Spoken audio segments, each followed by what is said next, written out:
Oi, gente, tudo bom? Hoje eu vim aqui falar sobre principais mitos que, ao meu ver, prejudicam a imagem do parto normal.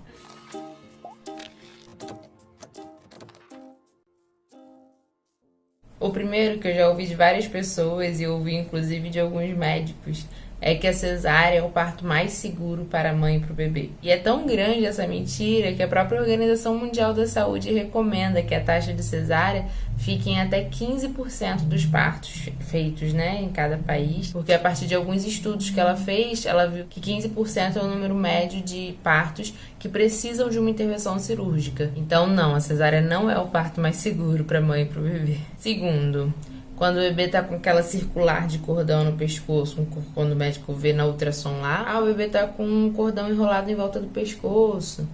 Aí alguns médicos viram e falam: poxa, mãezinha, infelizmente você não vai poder ter o seu parto normal porque ele tá com um cordão umbilical enrolado no pescoço e aí corre risco de matar o bebê.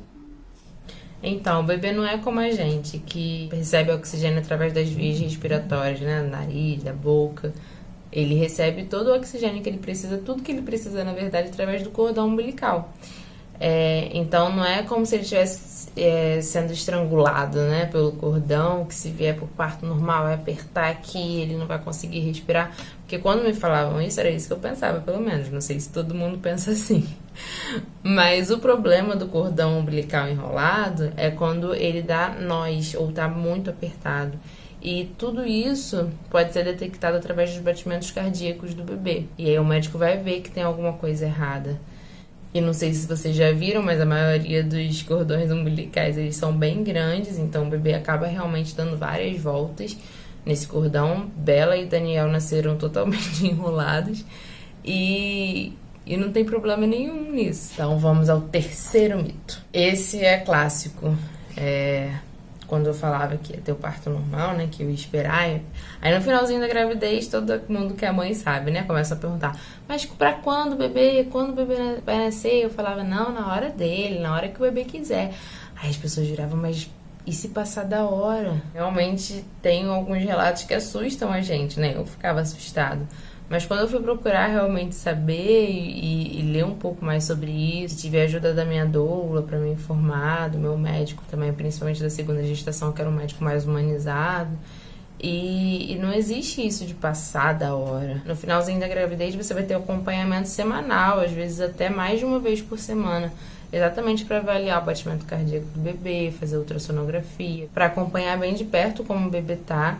E eles também recomendam, se o bebê parar de se mexer, para os bebês que costumam mexer bastante na barriga, se parar de se mexer por algumas horas seguidas para você ir até uma maternidade para fazer uma ultrassom. Então tem formas de você avaliar se o bebê tá com algum problema dentro da barriga ou não. Então existe lá o protocolo de esperar até 41 semanas, 42 semanas, dependendo do médico. Aí se chegar nessa semana dá para você induzir o parto, para ver se engata, se você consegue o parto normal. Mas agora um médico virar para você com 39 semanas, 40 semanas e falar: vai correr o risco de você passar do tempo do bebê. Isso é só para você marcar uma cesárea e não atrapalhar a agenda dele. Não tem como você dizer isso.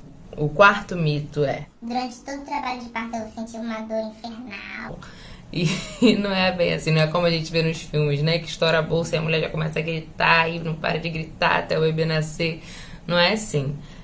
As contrações normalmente elas vêm com um intervalo grande, as minhas vieram em pequenos intervalos, de 3 em 3 minutos, mais ou menos.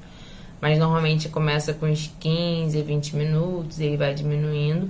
E o início do trabalho de parto, as contrações são bem leves, assim. É tipo uma cólica menstrual. E aí, quanto mais próximo vai chegando, mais intensas as dores vão ficando. Mas sempre vai ter esse intervalo entre uma contração e outra. Então, é uma coisa bem suportável, principalmente se você conseguir se concentrar no motivo da dor. Eu, pelo menos, isso me ajudou muito. A pensar que cada contração era um pouquinho mais perto que meu filho ou minha filha estava para chegar. Então, a contração era ele vindo, era o meu corpo se preparando para ele chegar. E isso me ajudou muito. Quinto mito: Tayane, mas você tudo é grandona, Tem quadril largo, por isso que você teve 2 filhos, porque Mulheres que têm quadril estreitinho não conseguem. Eu tenho uma grande amiga que ela é pequenininha, quadril bem estreitinho, e teve o parto normal, tranquilo. Então, o seu tipo de corpo não vai interferir no seu trabalho de parto. Deus é perfeito, ele não ia fazer isso com as mulheres, só as mulheres de quadril largo que vão conseguir parir os seus filhos. Não é assim.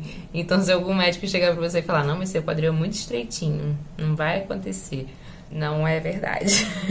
6º mito. Bebês grandes só nascem com laceração ou episiotomia. Como eu tenho ido em algumas reuniões da minha doula e converso com muitas pessoas sobre parto, eu conheço muitas mães pequenas até, que tiveram filhos grandes, de até 4 quilos, e não tiveram nenhuma laceração. Assim como eu conheço mães que tiveram filhos pequenininhos, magrinhos, com menos de 3 quilos e tiveram laceração. Então, não é diretamente proporcional ao peso da criança o tamanho da laceração que você vai ter. E a última, eu acho que é o mito universal, que eu lembro que minha família, eu fui uma das primeiras, acho que eu fui a primeira da minha família a ter um parto natural. E quando eu comecei a falar sobre isso, minhas primas falavam, ai, mas você vai ficar larga e vai passar um bebê, e como que é isso? Vai estragar. E não estraga. O corpo da mulher é feito para isso. Como eu falei antes, Deus é perfeito. Essa região tem uma musculatura elástica e durante o trabalho de parto o corpo libera muitos hormônios que ajudam a dilatar e depois a contrair.